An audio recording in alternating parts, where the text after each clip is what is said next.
Hello, how's everyone doing today? I'm Dylan. Hello, I'm John. Thank you for joining us again for another episode of our Facebook Live Talks. John, you want to show them the cup we got today? Yeah. Today is it's just Star Wars themed C-3PO. I don't think I really got this from the actual C-3PO. I'm pretty sure it was like a Disney store kind of gift, but I appreciate it. Yeah, that's fine. I actually thought that was Obi-Wan Kenobi. I got to brush I up on mean, my I Star Wars cannot history. believe you said that because the people out here are going to be like devastated that you think this is Obi-Wan Kenobi. I know. It's a travesty, actually. I'll have to catch up on a couple. To continue working here, I think you probably are going to have to come up to speed with Star Wars. I better do that then. This weekend for sure. All right. Well, like I said, thanks for joining us. Today is going to be part 2 of the interview process. So we're just going to finish off with a couple questions we had left over from last time. All right. So first question I want to ask you is, what is the question that is most important to you when giving an interview? Say that again? What is the question that is most important to you when giving an interview? The question that's most important to me when giving an interview. I mean, I don't know if I can give this one question, but I would say for sure from a competency standpoint, the questions that have to do specifically with the requirements of the job, the skills needed. I like to be very specific, and I think interviewers should be specific in that. Give folks as much meat as you can, instead of saying, do you work well with others? Well, who is going to say no, right, at the interview?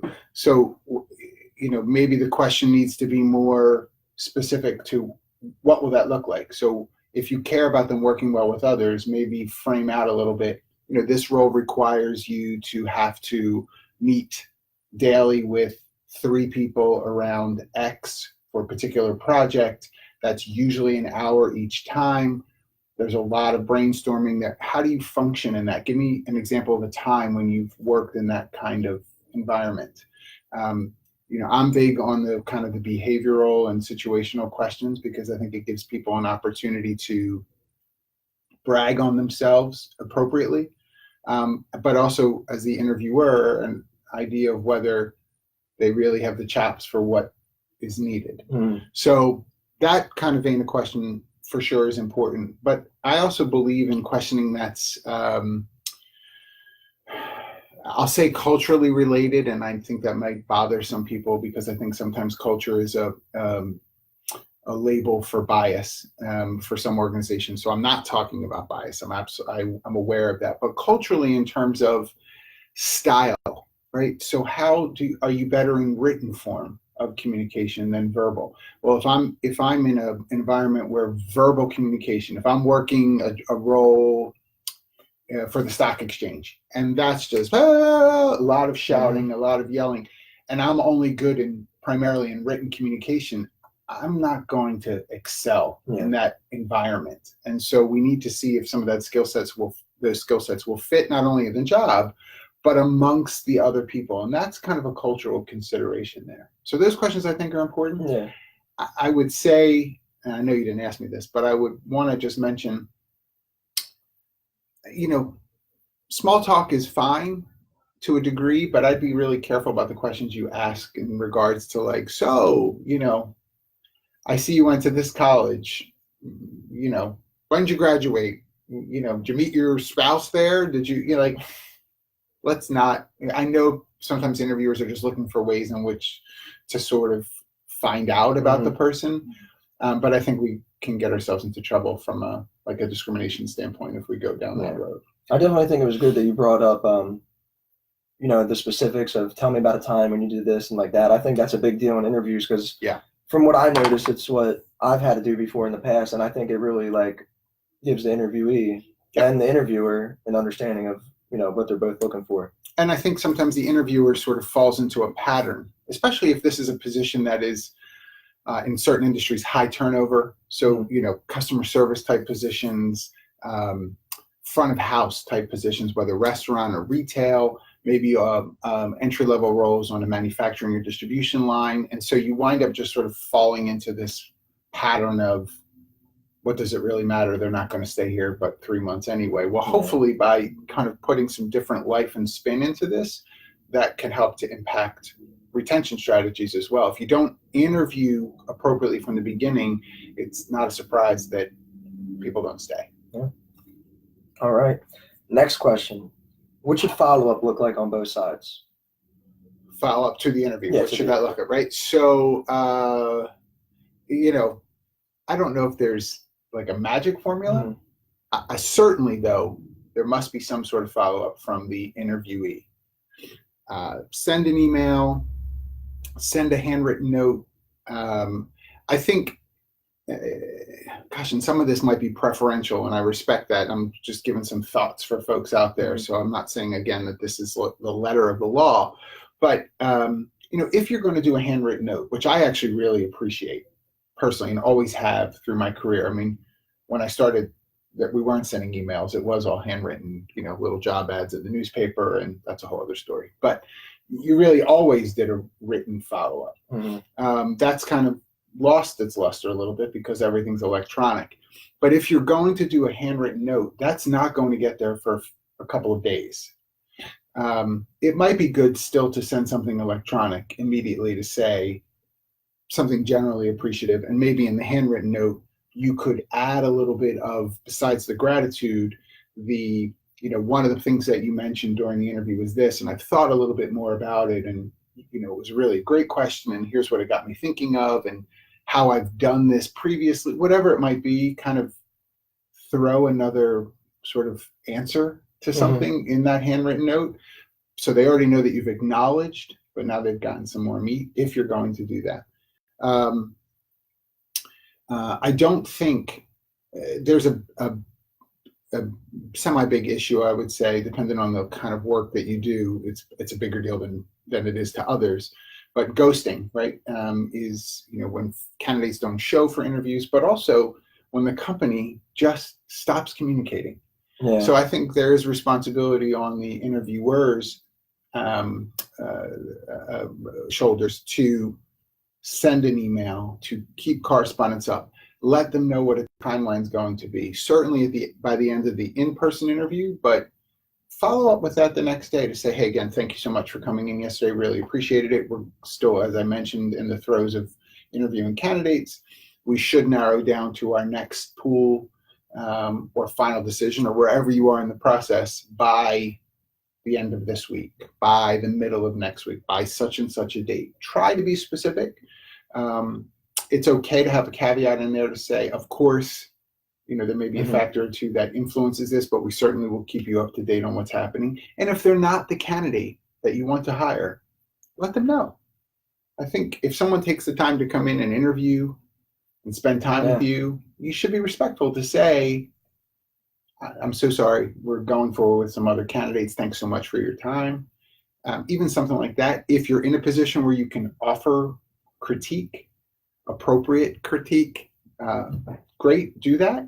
But I don't know that it's okay to just sort of stop communicating. You've got to follow up. Yeah, and I'm glad you talked about it with the interviewer, because for someone who's looking for internships in college, and even like my friends would always talk about how, companies stop getting back to them after a certain amount of time. Yeah. And then, you're searching for an internship you want for the summer, they stop talking to you, so you need to find a different. So, I mean, it is very important as an interviewer to also get back. And I think, and to put you on the spot, I think it's good for our folks, listeners and watchers to understand. So you're out of college how long now?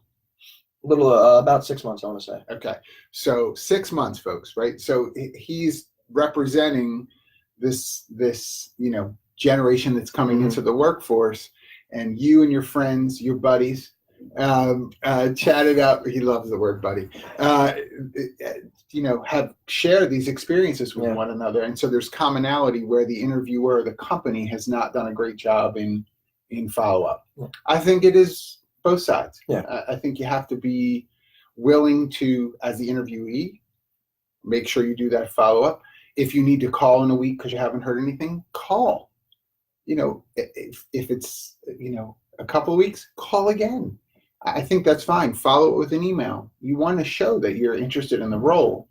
I'm not asking you to stalk, wait in the parking lot for the person to come out. Do not do that. That's actually crosses the line with the law. But but show that you're interested, Mhm. right? Show that you want to do this. So, but it's great that you shared that, that your experience was that way. All right. So the next question we have is, what do you do when you have to choose between two candidates to fill one position? What do you do? So you have two, I'm going to take this to mean like you have two viable candidates. Maybe either could fill the role. So how do you determine who to pick? You know, I can give the idealistic answer, which is if I know I've got two great people, how could I make both of them work, right? How would I let either of them go? Is there a way to sort of bring both of them in some way? I know that's idealistic, so I'll throw that out there first. Reality is you either only have room for one because of budgetary considerations or because there is really only one role. You couldn't split it up. Yeah. I think that an area that sometimes is underutilized is assessment. I think in the work that we do at Humareso, and obviously there's a lot of folks who are involved in the HR community listening, who utilize industrial organizational assessment considerations in hiring. And I gotta say, I'm a huge proponent of that.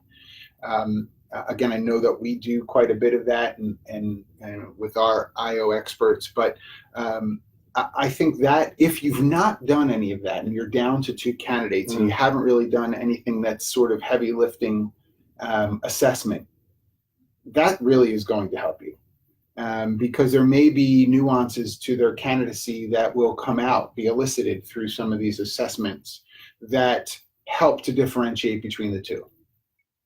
Various areas of motivation, of coachability, certainly of personality to a degree.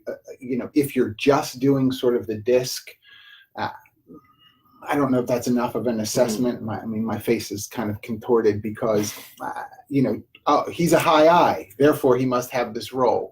Listen, if it was all that easy, we could just walk around with buttons as to what our profile is and be kind of categorized that way. That's not really fair.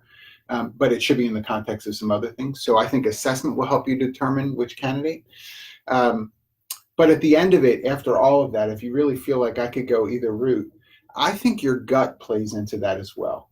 Right? Like who clicks more for you? Is that based on any bias? Because I need to have that checked. So I think if you're making the final decision, share that with somebody else. Here's what I'm thinking. Here's why. Let them ask you the hard questions. Are you picking this person because they're younger than the other person? Well, no, they just have more energy. Well, is energy code for I want young, right? That may not be okay. Or experience, I'm picking the older person because of that.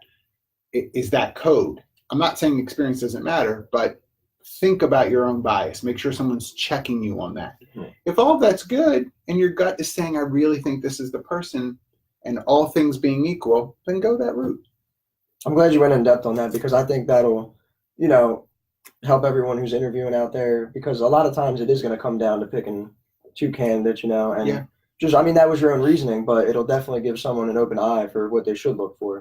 In my own employment history, before starting Humareso, there were two jobs I can think of in my history that I was up for. I was one of the final two candidates, and in each time these incidents that I'm thinking of, they chose the other candidate, and I remember thinking I would love feedback on that. Like, what was those small points maybe that differentiated?